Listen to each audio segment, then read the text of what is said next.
Hello and welcome to बवाल banking classes. आज हम लोग JAIIB में पेपर 1 न्यू सिलेबस के अकॉर्डिंग जो कर रहे हैं उसका मॉड्यूल डी का चैप्टर 8 डेरिवेटिव्स मार्केट का पार्ट 1 करेंगे। ये 3 पार्ट में टोटल चैप्टर होगा।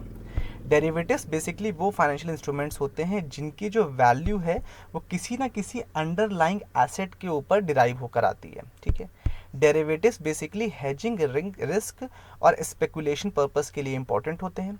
डेरिवेटिव्स जो हैं वो ओवर द काउंटर प्रोडक्ट भी हो सकते हैं, साथ ही साथ एक्सचेंज ट्रेडेड इंस्ट्रूमेंट्स भी हो सकते हैं। इनके टाइप्स क्या क्या हैं? Forwards, futures and options and swaps. आजकल ट्रेडिंग मार्केट इतना हाइप चल रहा है कि आपको ऑलरेडी चीज़ें पता होंगी।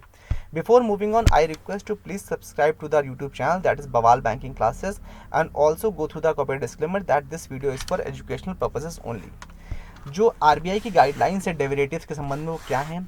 कहा गया है कि जिनकी डेरिवेटिव्स मतलब जिनकी वैल्यू जो है वो time to time specified rate of interest के हिसाब से चेंज होती है, कमोडिटी प्राइस के हिसाब से चेंज होती है, या फॉरेन एक्सचेंज रेट के हिसाब से चेंज होती है, या इंडेक्सिंग जो होती है उसके हिसाब से चेंज होती है, या क्रेडिट रेटिंग जो है इंडेक्स है उसके हिसाब से चेंज होती है, तो वो सब क्या कहा जाएगा? वो एक तरह से एक एसेट, अंडरलाइंग एसेट माना जाएगा और उसके बेस पर वैल्यू डिराइव होगी, वो डेरिवेटिव की वैल्यू होगी। ठीक है, इसमें ये भी कहा गया है कि इसमें किसी प्रकार का इनिशियल नेट इन्वेस्टमेंट या जो कंपैरेटिवली जो कॉन्ट्रैक्ट्स वगैरह होते हैं उसके लिए कुछ रिस्पॉन्स नहीं करना होता है। ठीक है, जो मार्केट कंडीशन है उस पर पूरी तरह डिपेंड करता है।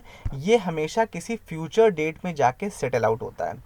एक सिंपल कॉमन प्लेस का एग्जांपल बताया गया है, जैसे कि बटर का है जो है वो किसका डेरिवेटिव है? मिल्क का डेरिवेटिव वो क्या है? बटर है। ठीक है, मतलब मिल्क से बटर बनता है ना, तो पहले मिल्क ही अगर तो मिल्क की वैल्यू अगर कम ज़्यादा होगी तो ऑब्वियस सी बात है बटर भी उस हिसाब से महंगा है, सस्ता हो जाएगा। या मिल्क की अवेलेबिलिटी अगर कम या ज़्यादा होगी तो बटर की अवेलेबिलिटी भी मुश्किल हो जाएगी या आसान हो जाएगी। ठीक है, उस पर डिपेंड करता है। तो उसी तरह से कहा गया है कि कोई भी एसेट और उससे जो चीज़ डिराइव हो रही है वो डेरिवेटिव उसी से बना हुआ है। तो आगे बताया गया कि प्राइस ऑफ द बटर जो है वो मिल्क के प्राइस पर डिपेंड करेगा। जो भी असेट अंडरलाइंग होगा डेरिवेटिव के पीछे वो उसका फाइनेंशियल असेट है और वही उसकी वैल्यू को डिराइव करेगा। जैसे कि प्राइस ऑफ गोल्ड या करेंसी जो होगा, सपोज US डॉलर कुछ है, वो अगर 2 महीने बाद कितना होगा ये डिपेंड करेगा उसकी अवेलेबिलिटी पे या उसकी प्राइसिंग पे। तो जो डेरिवेटिव से रिलेटेड बनाया जाएगा, जो डेरिवेटिव मार्केट में लाया जाएगा, वो उसके प्राइस के हिसाब से, एक्सपेक्टेड प्राइस के हिसाब से चला जाएगा। इसीलिए इसको कहा गया कि फ्यूचर डेट में ये सेटल होता है।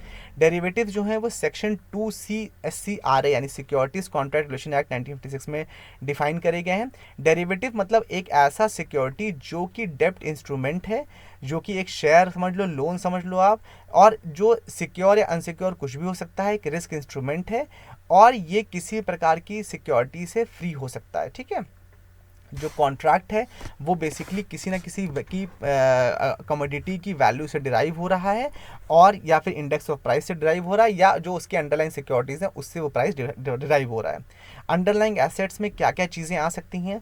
कमोडिटीज़ जैसे कि coffee, pulses, grains etcetera. Gold या सिल्वर आ सकता है। नेचुरल रिसोर्सेज जैसे ऑयल या गैस उसमें आ सकता है। फॉरेन एक्सचेंज रेट्स या करेंसीज आ सकती हैं। अलग अलग प्रकार के बॉन्ड, लॉन्ग टर्म नेगोशिएबल डेब्ट securities, government securities, corporate bond, ये सब भी डेरिवेटिव्स के उसमें अंडरलाइंग एसेट में हो सकते हैं। शेयर या share warrants, short term securities जैसे कि T-bills 91 डेज़ का, 182 डेज़ का, 364 डेज़ का। Over the counter money market products जो होते हैं जैसे कि लोन्स या डिपॉजिट, वो भी अंडरलाइंग एसेट में काम कर सकते हैं। डेरिवेटिव्स जो हैं वो ट्रेड हो सकता है या ऑर्गेनाइज एक्सचेंज हो सकता है, जैसे कि न्यूयॉर्क स्टॉक एक्सचेंज या नेशनल स्टॉक एक्सचेंज जो इंडिया का है, ये सब भी डेरिवेटिव्स पे काम करते हैं, या फिर ओवर द काउंटर भी हो सकता है। एक्सचेंज ट्रेडेड मार्केट जो होती हैं उनमें स्टैंडर्डाइजेशन रहता है कॉन्ट्रैक्ट्स का। टर्म्स एंड कंडीशंस जो है बहुत प्रिसाइसली स्पेसिफाई किए जाते हैं इस एक्सचेंज के द्वारा। जो स्पेसिफिकेशंस होते हैं उनमें एक्सपायरी डेट शेड्यूल रहती है, मेंशन रहती है, कॉन्ट्रैक्ट का अमाउंट मेंशन रहता है। पार्टिसिपेंट्स इसमें कौन हो सकते हैं? जो मार्केट मेकर्स हैं, डीलर्स हैं, और जो स्पेकुलेटर्स हैं, जो टिपिकली एक्सचेंज मेंबर्स होते हैं, वो सब इसके पार्टिसिपेंट हो सकते हैं। मार्केट मेकर्स और स्पेकुलेटर्स के बीच में जो इंटरप्ले चलता है वो बहुत लिक्विड होता है और ऑर्डरली मार्केट में काम करता है। जो क्लियरिंग हाउस है बेसिकली वो इस बात की गारंटी प्रोवाइड करता है कि जो रिक्वायरमेंट ऑफ, जिससे कि कैश डिपॉजिट का रिक्वायरमेंट और मार्जिन की रिक्वायरमेंट जो उसको मैनेज किया जा सके। ओवर द काउंटर मार्केट क्या होती हैं? ओवर द काउंटर मार्केट जो है वो एक तरह से नॉन स्टैंडर्डाइज प्रोडक्ट्स के लिए बनाई गई है। स्टैंडर्डाइज प्रोडक्ट के लिए एक्सचेंज ट्रेडेड मार्केट्स हैं, जो कि जैसे न्यूयॉर्क स्टॉक एक्सचेंज या नेशनल स्टॉक है। ओवर द काउंटर मार्केट अलग है। ओवर द काउंटर मार्केट या फिर ओटीसी मार्केट जो है उनमें रेगुलेशन जो है वो कंपैरेटिवली लोअर लेवल का रहता है in comparison to exchange traded markets.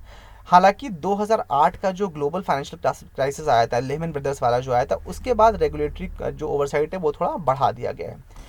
Derivative markets में क्या क्या कौन कौन पार्टिसिपेंट्स होते हैं? बेसिकली 3 होते हैं, हेजर्स, स्पेकुलेटर्स और आर्बिट्रेगर्स।